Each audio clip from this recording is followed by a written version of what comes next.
என் நெஞ்சு நெகிழ்ந்த மகிழ்வோடு வரவேற்பது நான் பெருமகிழ்ச்சி அடைகின்றேன்.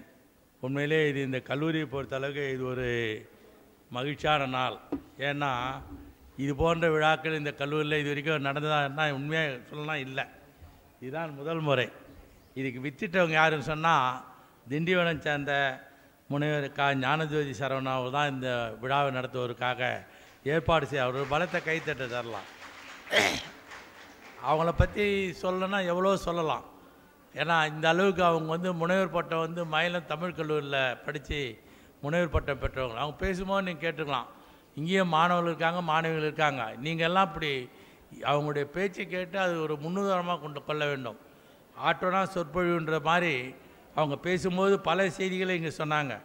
அவங்க முனைவர் ஞானதேவி சொல்லும்போது சொன்னாங்க, பகவத்கீதைக்கு இணையானது திருப்பாவைன்னு. அது உள்ளே ஒரு நான் இப்போ தான் முதல்ல கேள்விப்பட்டேன். இங்கே அவங்க மூலமாக தான் கேள்விப்பட்டேன். பகவத்கீதைக்கு இணையானது திருப்பாவைன்னு சொல்லிட்டு, அழைத்தவர் குரலுக்கு வருவேன் என்றால் கீதையிலே அவன் கண்ணன் என்று சொல்வார்கள். அதே போன்று இந்த கல்லூரியை பொறுத்தளவுக்கு என்னை பொறுத்தளவுக்கு தனிப்பட்ட எங்கே யார் அழைத்தாலும் செல்லக்கூடிய நபராக நான் இன்று விலகி கொண்டிருக்கிறேன். ஆனால் அதுக்கு காரணமாக இருக்கிறது பகவத்கீதைக்கு இணையான ஒரு நூல் எதுன்னு சொன்னால் திருப்பாவைன்னு சொன்னாங்க. இன்னொன்று நம்ம சில பேர் மார்கழி மாதத்தை பற்றி சொல்லுவாங்க. மார்கழி மாதத்தில் திருமணம் நடக்கத்தில்லை, அது நல்ல மாதம் இல்லை அப்படின்னு சொல்லுவாங்க. அதுக்கு நான் கூட விளக்க பிறகு சொல்கிறேன். ஆனால் இருந்தாலும் மார்கழி மாதம் சிறப்புகளை மிக அழகாக அற்புதமாக எடுத்து சொன்ன பெருமைக்குரிய மாமனிதர் தான் இந்த ஞானஜோதி அவர்கள். ஏன்னா மார்கழியில் என்னென்ன சிறப்பெல்லாம் சொன்னாங்க. அது இன்னொன்று சொன்னாங்க, நீங்கள் வேதம்னா என்ன, வேதம்ன்றது ஒரு மறை என்பதுதான் வேதம். அந்த வேதத்தை தமிழுக்கு வேதம் எதுன்னு சொன்னால் திருப்பாவை தான் தமிழ் வேதம்னு ஒரு பெரிய அரிய கருத்தை பதிவு செய்தாங்க. நீங்கள்லாம் பார்க்கணும். ஏன்னா இப்படி பல்வேறு கருத்துக்களை திருப்பாவின் மூலமாக, இந்த மாநாட்டின் மூலமாக, இந்த பன்னாட்டு கருத்தரங்கத்தின் மூலமாக பல அரிய செய்திகளை இந்த எடுத்து சொல்லி அனைவருக்கும் ஆன்மீகத்தில் ஈடுபாடு அனைவருக்கும் ஈடுபாடு இல்லாதவர்களுக்கும் ஒரு ஈடுபாடினை உருவாக்கி தந்த பெருமைக்குரியவராக விளங்கி கொண்டிருக்கின்ற ஞானஜோதி அவர்கள் தான் இந்த விழாவை, இந்த நிகழ்ச்சியை நடத்த வேண்டும் என்று கேட்டுக்கொண்டார்கள். அதற்காகவே நாங்கள் இந்த விழாவை மிக அற்புதமாக நடத்தினோம். அதற்கு உறுதுணையாக மாண்புமிகு அமைச்சர் புதுச்சேரி சேர்ந்த லட்சுமிநாதன் ஐயா அவர்கள் வருகை தர இருக்கின்றார்கள். இருந்தாலும் அவர் அழைத்த உடனே அவரும் வரேன்னார். ஒரு கேள்வி கூட கேட்கவே இல்லை. ஏன்னா அவர் இந்த வழி அடிக்கடி போகக்கூடியது. இந்த கல்லூரியை பற்றி அவருக்கு மிகவும் நன்றாக தெரியும். அவர்கிட்ட சொல்லப்போனால் நீங்கள் நிறைய பேர் வந்துருக்கீங்க, உங்களால் சொல்லலாம், தப்பு இல்லை. அவர் சொந்த ஊரே பாண்டிச்சேரியில் அமைச்சராக இருந்தாலும் அவர் ஊர் பெருநகர் தான். அவர் ஊர் சொந்த ஊர், அவர் பெருநகர் சேர்ந்தவர். அவர் தான் மாண்புமிகு பொதுப்பணித்துறை அமைச்சர் புதுச்சேரியில் ஐயா அவர்கள். அதே போன்று அவங்க நிறைய செய்திகளை, அதாவது பல்வேறு தலைப்புகளில் பல்வேறு செய்திகளை சொல்லி மிக அற்புதமான உரையாற்றிய பெருமைக்குரிய அவங்க ஞானஜோதி அவர்களுக்கும் நோக்க உரையாற்றினார்கள்.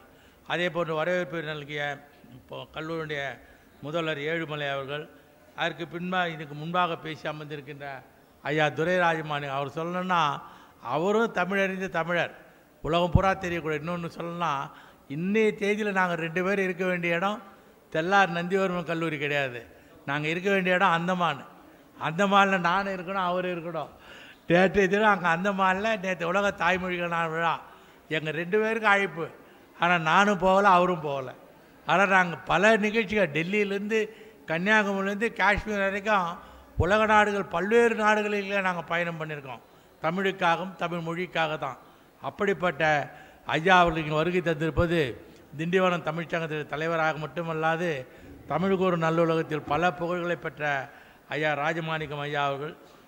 அதே போன்று ஒரு 4-5 நாட்கள் முன்பாக திண்டிவனத்தில் ஒரு பவள விழா நூல் வெளியிட்டாங்க. அந்த நூலில் அற்புதமாக உரையாற்ற வேண்டும் என்று சொன்னார்கள். ஆனால் நேரத்தின் அனுபவித்து அவர் உரையாற்றாமலே அமர்ந்தார். கொஞ்ச நேரம் தான் பேசினார். ஆனால் நூலை வெளியிட்டு அவர் ஐயா தான் பெற்றுக்கொண்டார்கள். அப்படிப்பட்ட ஐயா வெங்கடேச ராமானுஜாஸ் அவர்கள் நம்மாழ்வார் சபை திண்டிவனத்தின் நிறுவனர். முதல்வர் கூட சொன்னாங்க, அவருடைய மண்டபத்திலாம் போனோம், அவர் பேச்சை முழுமையாக கேட்க முடியல, நான் பாண்டிச்சேரிக்கு போயிட்டேன்னு சொல்லி. ஆனால் இருந்தாலும் ஐயா அவர்கள் அதே மாதிரி இங்கே வருகை தந்திருக்கின்றார்கள்.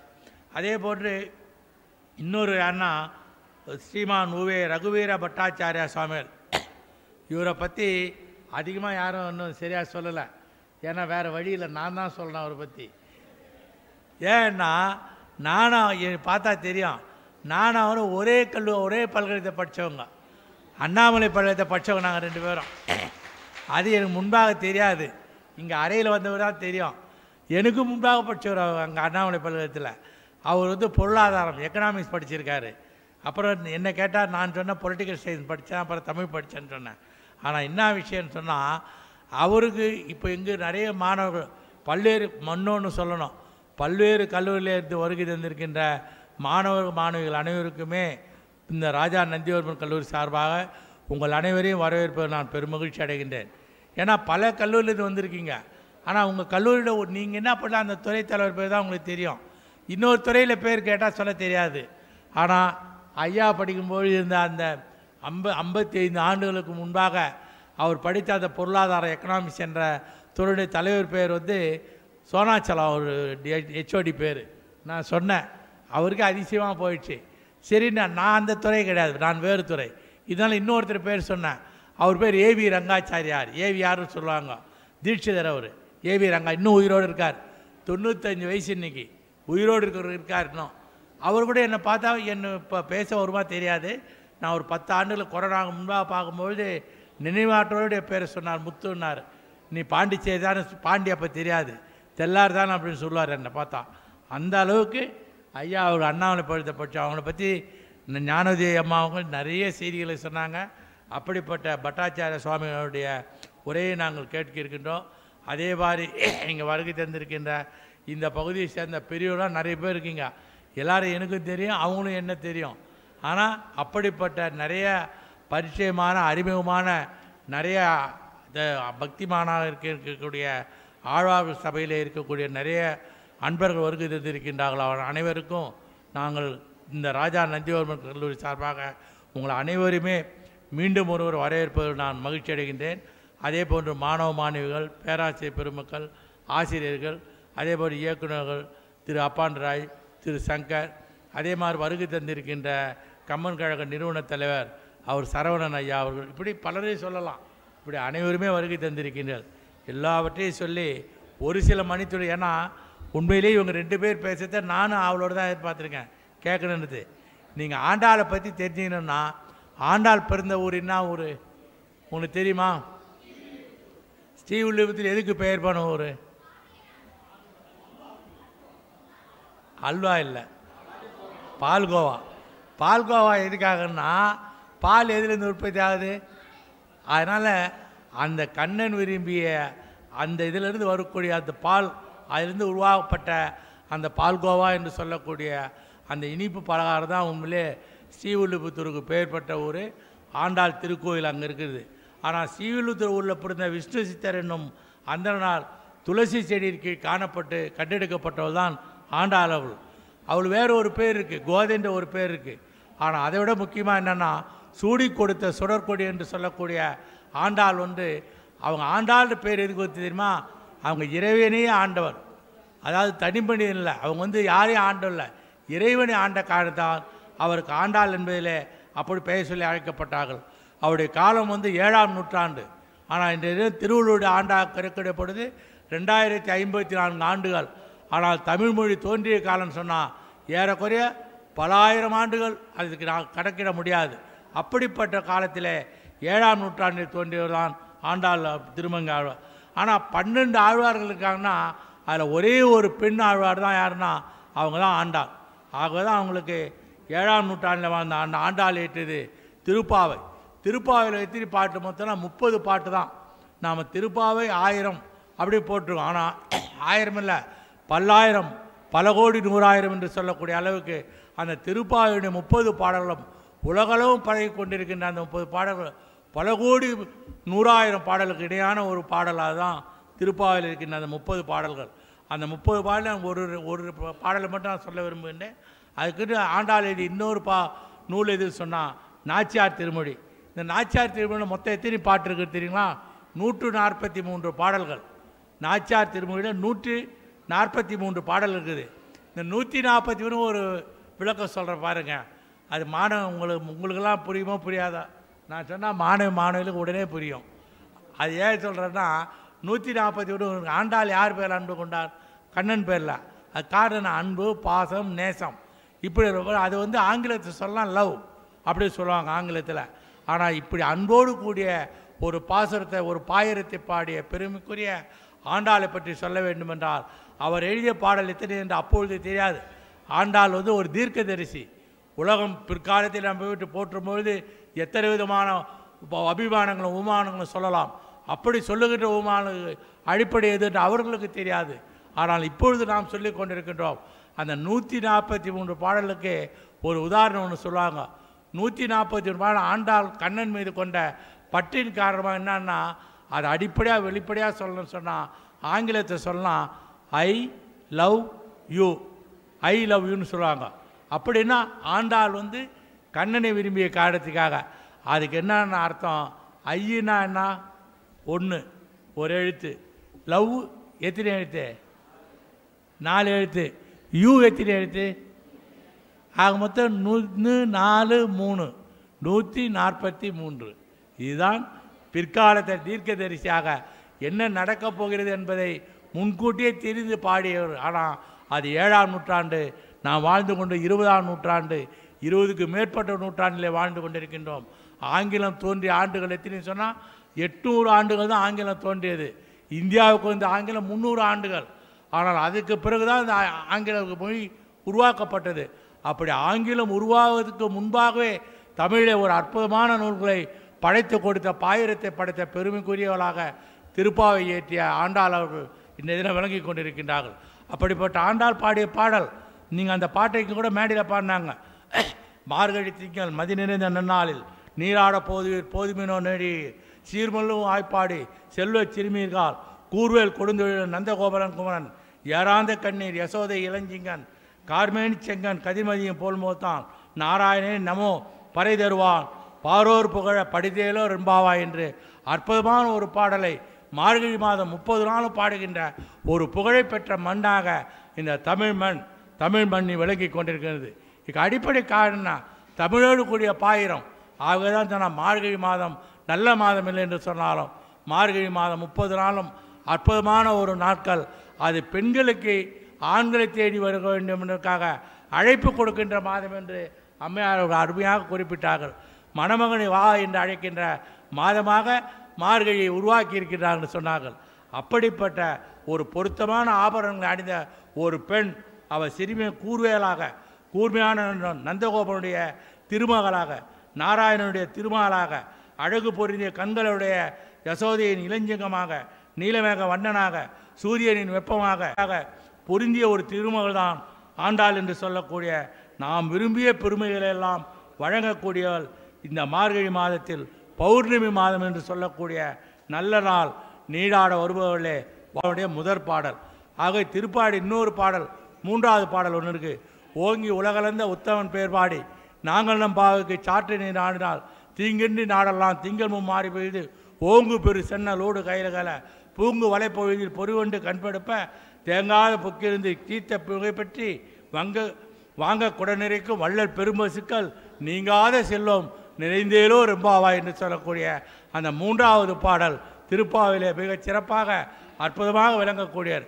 அந்த நிறைந்தேலோ ரெம்பாவா என்று சொன்னால் அந்த வாங்க குடநிறைக்க வள்ளல் பெரும்பசுக்கள் என்று சொல்லக்கூடிய அந்த குடத்திலிருந்து பாலை நிரப்புகின்ற வள்ளல் தன்மை வாய்ந்த பெரும் பசுக்களை கொண்ட இத்தகைய நிலையான செல்வம் நிறைந்து நீங்கள் வாழ வேண்டும் என்று சொல்லக்கூடிய ஒரு அற்புதமான பாடல். இப்படி திருப்பாவையில் பல்வேறு செய்திகள் இருக்கிற இருந்தாலும் நீங்கள் திருக்குறளை அதுக்கு இணையாக சொல்லணும்னா அரணெனப்பட்டதை இல்வாக்கை பண்பும் பயனும் அது என்று சொல்லக்கூடிய அந்த திருக்குறள் அன்பை பற்றி பேசுகிறது, அறத்தை பற்றி பேசுகிறது.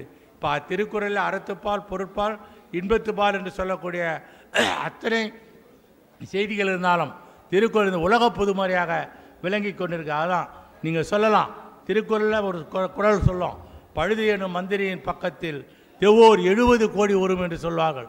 70 கோடி அன்றைய மக்கள் தொகை. இன்றைய மக்கள் தொகை 800 கோடி. அப்பொழுதைய மக்கள் தொகை வந்து இந்தியாவுடைய மக்கள் தொகை மட்டும் 30 கோடி. அதான் மகாகவி பாரதி சொன்னான், 30 கோடி முகமுடையார் என்று சொன்னான். அதை உலக மக்கள் தொகை அப்பொழுது 70 கோடி என்று திருக்குறளில் பேசப்பட்டிருக்கின்றது. திருக்குறள் இன்னும் கூட சொல்லலாம், ஒரே ஒரு சொல்லில் முடியக்கூடிய குரலாக தொடின் சுடின் அல்லது வெடியின் சுடின் ஆற்றுவோம் தீ என்று சொல்லக்கூடிய ஒரு குறளும் உண்டு, ஒரே ஒரு சொல் முடியும், தீ என்ற சொல்ல. அதே போன்று திருக்குறள் சொல்லணும்னா கல்வியை பற்றி சொல்லும் மிக சிறப்பாக சொன்னார்கள். கேடில் விழிச்செல்லும் கல்வி ஒருவருக்கு மாடல்ல மற்றவை என்று சொல்லக்கூடியது. அதே போன்று தான் கற்க கசடர கற்பவை கற்றபின் நிற்காதற்கு தக என்பதில் கால்வாகாத குறள் அது. ஆகவே எந்த கல்வி கற்றால் யார் தயவும் தேவையில்லை என்று சொல்லக்கூடிய குறள். இப்படி திருக்குறளும் தமிழும் பல்வேறு நிலைகளே ஒருங்கி இணைந்திருக்கின்றது. அந்த திருப்பாவையும் அதே போன்று தமிழுக்கு வேதமாக விளங்கி கொண்டது. இறுதியாக சொல்ல வேண்டால், நாம் மார்கழியை பீடுரை மாதம் என்று சொன்னாலும், ஆனால் மார்கழி மிகவும் அழகானது, நீல இரவுகள் கொண்டது. அது இரவின் மீது தன் வெம்பனியால் வெள்ளை அடிக்கிறது. அந்த மார்கழிதான் ஆண்டாள் கண்ணனுக்காக தமிழில் ஒரு பாசுரம் பாடியிருக்கிறார். அதுவே திருப்பாவை. இது 30 பாடல்களை கொண்டது. ஆண்டாள் பாடலில் தமிழுக்கு, ஆனால் தமிழுக்கு முக்கியத்துவமா, கண்ணனுக்கு முக்கியத்துவமா, பக்திக்கு முக்கியத்துவம் என்று கேட்டால் எல்லோரும் சொல்லக்கூடியது கண்ணனுக்கு என்று தான் சொல்வார்கள். இதுதான் ஒரு அற்புதமான செய்தி. ஆகவே கண்ணனுக்காக தமிழ் பாடினார் ஆண்டாள், கண்ணனுக்காக தமிழை பாடியவள் ஆண்டாள். ஆனால் அது தன்னையே பாடினாள். தன் உடல் என்ற அழகும் உயிர் என்ற பொருளும் கண்ணனுக்கு மட்டுமே காணிக்கை என்று கருதினாள். கண்ணன் மீது கொண்ட பக்தியும் காதலுமே இப்பாடலாக திருப்பா அமைந்திருக்கின்றது. அந்த திருப்பாவை ஆயிரத்தை ஒரு மாநாடாக, ஒரு திருவிழாவாக, ஒரு பன்னாட்டு கருத்தமாக ராஜா நந்திவர்மன் கலையறிவில் நடத்தி கொண்டிருக்கிறது. அந்த நிகழ்ச்சிக்கு வருகை தந்திருக்கின்ற உங்கள் அனைவரும் மீண்டும் ஒருவர் நெஞ்சநெஞ்சோடு வருக வருக என்று வரவேற்று இடம் சார்கின்றேன். நன்றி, வணக்கம். வேண்டும் அந்த சிலைக்கு என்னென்ன கலவைகள் கொடுக்க வேண்டும் என்று ஒரு சிலை வடிப்பதற்குண்டான தத்துவத்தை நாச்சியார் திருமொழி சொல்லியிருக்கின்றது. அதுக்காக ஆழமாக படித்தால் தெரியும். அதுபோன்று அந்த பசுவிற்கு கொடுக்கக்கூடிய பால் பற்றி ஐயா அவர்கள் சொன்னாங்க. நம்ம தமிழர்கள் எதையும் சும்மா சொல்லலைங்க. பசுவுக்கு போய் அகத்திக்கீரை கொடுனா யாருமே கொடுக்க மாட்டோம். ஏன் தெரியுமா? நீ பசுவுக்கு அகத்திக்கீரை கொடுத்தா புண்ணியம்னு சொன்னாதான் அமாவாசை அன்னைக்காவது போய் ஒரு நாள் கொடுப்போன்னு தமிழன் வச்சான். ஏன் வச்சான்? பசுவானது பல இடங்களில் மேயக்கூடியது. அவ்வாறு மேயும் பொழுது அங்கங்கே இருக்கக்கூடிய விஷ செடிகளை அது சாப்பிடும். அதனால் அது உடம்பில் அந்த விஷத்தன்மை கலக்கும். அந்த தன்மை நீங்க வேண்டும் என்றால் அகத்திற்கே தீயாக இருந்து விஷத்தை முறிக்கக்கூடிய சக்தி கொண்ட அகத்திக்கீரையை மாதத்திற்கு ஒரு முறை சாப்பிட்டால் விஷம் முறிபடும். அதனால் அந்த பசுவிலிருந்து கிடைக்கும் பால் மற்றவர்களுக்கு விஷமில்லாமல் பயன்படும். அதனால் தான் மனித உடலும் தூய்மை அடைய வேண்டும் என்று அகத்திக்கீரை கொடுங்க சொன்னால், சும்மா கொடுன்னு சொன்னால் கொடுக்க மாட்டோம். நீ கொடுத்து பாரு, உனக்கு புண்ணியம்னு சொன்னால் செய்வோம். அதனால் தமிழன் எதையுமே ஆன்மீகம் என்ற ஒன்றினை அடிப்படையாக கொண்டு அதன் மீது நம்பிக்கை ஒன்றினை வைத்து அதை மக்களுக்கு எடுத்து செல்ல வேண்டும். ஆக மொத்த குறிக்கோள் ஒன்றுதான், நல்லவை மக்களிடம் போய் சேர வேண்டும் என்பதே தமிழன் முன்னோனினுடைய பண்பாடாக இருந்தது என்ற வகையில் ஐயா அவர்களுடைய கருத்து பாராட்டுக்குரியது. அந்த வகையில் வரவேற்பு நடனமாற்றிய செல்வி நிஷா அவர்களுக்கு திருமணம் சார்பாக ஐயா அவர்கள் 1000 ரூபாய் நன்கொடை வழங்க இருக்கின்றார்கள். அவருடைய நல்லுள்ளத்தினை பாராட்டி ஐயா அவர்களை அன்போடு வரவேற்கின்றோம், தந்திக்கின்றோம். ஏனென்றால் பெற்றோர்கள் காட்டிய வழியில் சென்றால் அந்த வாழ்க்கை சிறப்பாக இருக்கும் என்பதற்கு இந்த இளைய தலைமுறை ஒரு சான்று. பட்டம் எவ்வாறு விண்ணில் பறக்கிறதோ, ஐயா நீங்கள் செய்யுங்க, நீங்கள் சிறப்பு பட்டம் எவ்வாறு விண்ணில் பறக்கிறதோ அதில் ஆசிரியர்களுடைய அரவணைப்பில் வாழக்கூடிய இளைய தலைமுறை வருங்காலம் சிற்பிகளாக சாதனை படைக்கும் என்ற வகையில் ஒரு உதாரணமாக இந்நிகழ்ச்சி தெல்லார் ராஜா நந்திவர்மன் கல்லூரியில் நடைபெறுகிறது என்றால் வாழ்த்துக்களையும் பாராட்டுகளையும் தெரிவித்துக் கொள்கிறோம். நன்றி, வணக்கம்.